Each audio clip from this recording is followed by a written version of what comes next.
Well, hello students. We have a new learning management system. Schoology is no more, and instead we're using Brightspace, D2L. It has a couple of different names, mainly those two. So you'll see those two, they're going to be used interchangeably. So if you see D2L or Brightspace, it's the same kind of system that Schoology was, but it looks a little different. Hopefully you'll get some training on how that works in general, but I wanted to show you how to navigate our course. Now the course I'm going to show you may or may not look exactly like your course.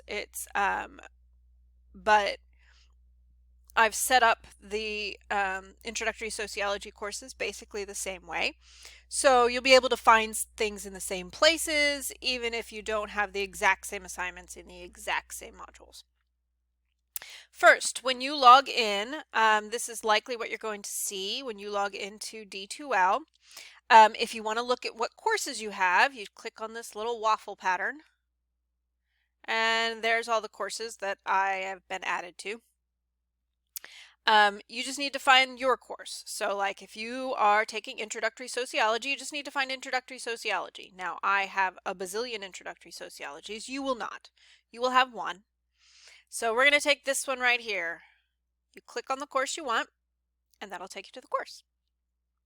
Now, this front page, there are announcements on the side here,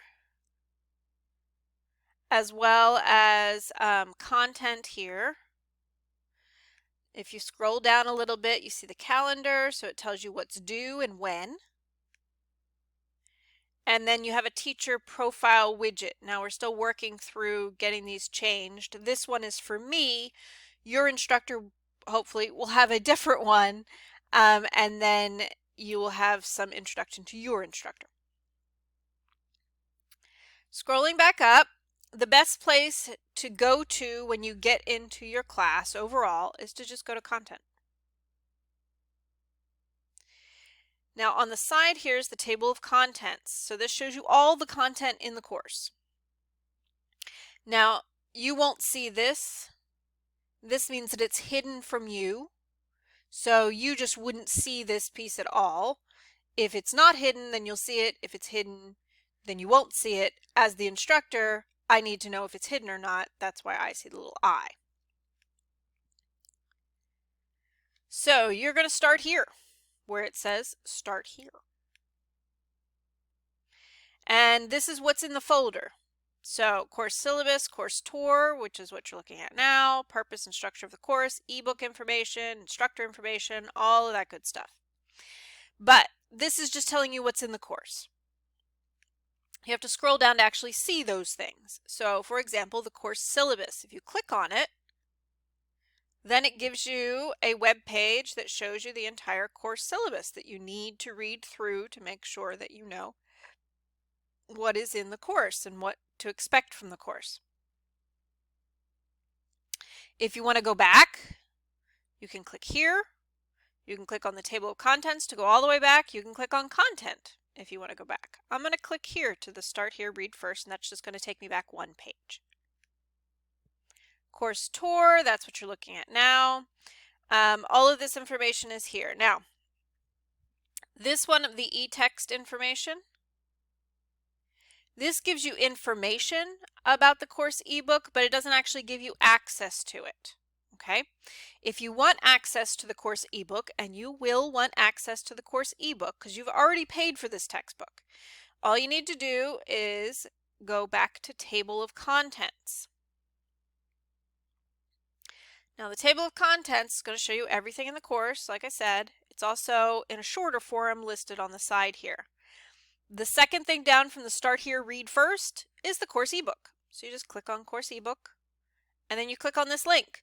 This is set up to be an external learning tool, and it's set up to open a new page. So instead of opening within Brightspace, it's going to open up a brand new page like it does here. Okay? Yours will look a little bit different than mine. That's okay, because you'll be signed in as you and not me. So it just automatically opens in a new window. Once you're done with the ebook, just close that window and you're right back with Brightspace where you were before. Let's go back to table of contents. All right, all the course material are in these weekly folders. So we're looking at a 5-week course here. Some of you don't have 5-week courses. Some of you have 8-week, 10-week, 16-week courses. So if you have more weeks, then you'll see more weeks, but each week has the dates for that week. So if you click on one of these weekly courses, again, there's a top part here that tells you exactly what's in this folder or in this module. There's going to be the week 1 introductions and objectives, and then it's going to tell you some chapters to read. Now, depending on which course you're in, how many weeks you have for that course, some of this is going to look a little different. You may have more or less assignments. But it's going to tell you which chapter to read, what the lectures are called, what you need to participate in terms of discussions, any assignments you need to complete. That's what this is here. So written assignment 1, inquisitive chapter 2, and syllabus quiz. All of that is down here. So the week 1 introduction objectives, you just need to click on that. The lecture, you just need to click on the lecture and it'll pull up the PowerPoint for the lecture right in Brightspace. Looks like that. And you can just scroll down, read through whatever you need to do. Again, if you want to go back, week 1, we go back. There's the discussions. It has the due dates on the discussion, as well as an explanation of what you're supposed to do in the discussion.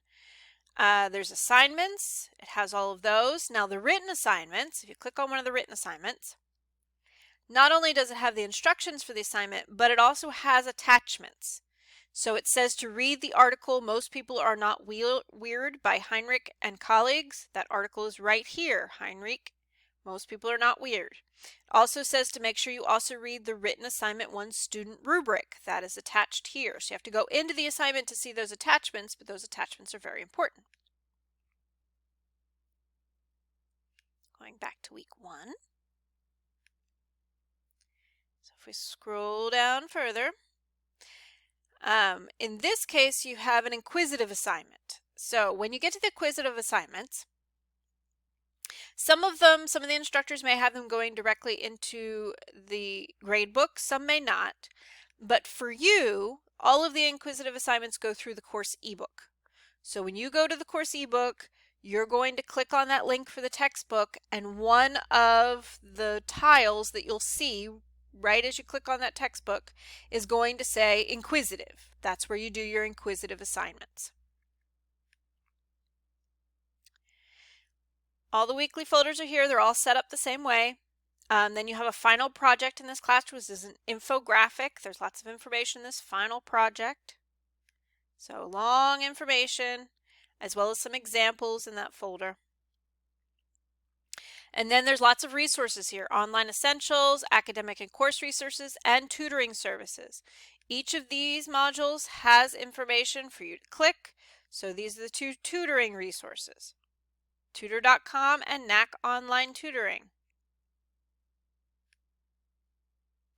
If you need help with any of the resources aren't working, let me know, or let your instructor know if I am not your instructor, because we're setting this up very quickly. So there may be some things that haven't quite gotten worked out yet. So just let your instructors know if there's anything going on.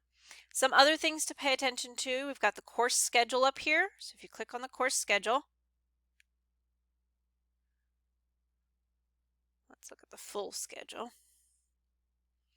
So it tells you everything that's due.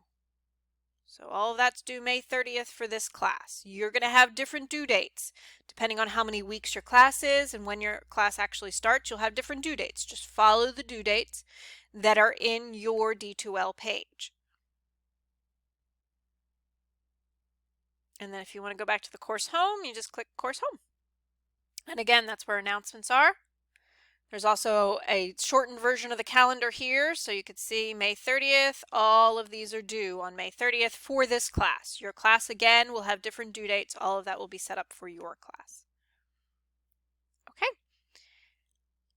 I think that's everything that we need to go over. Again, if you have questions, ask your instructors. If your instructor doesn't know, they can contact me, and we will figure it out. We're all working through this, but I think it's set up pretty well so that you should be able to navigate it without too much trouble, we hope.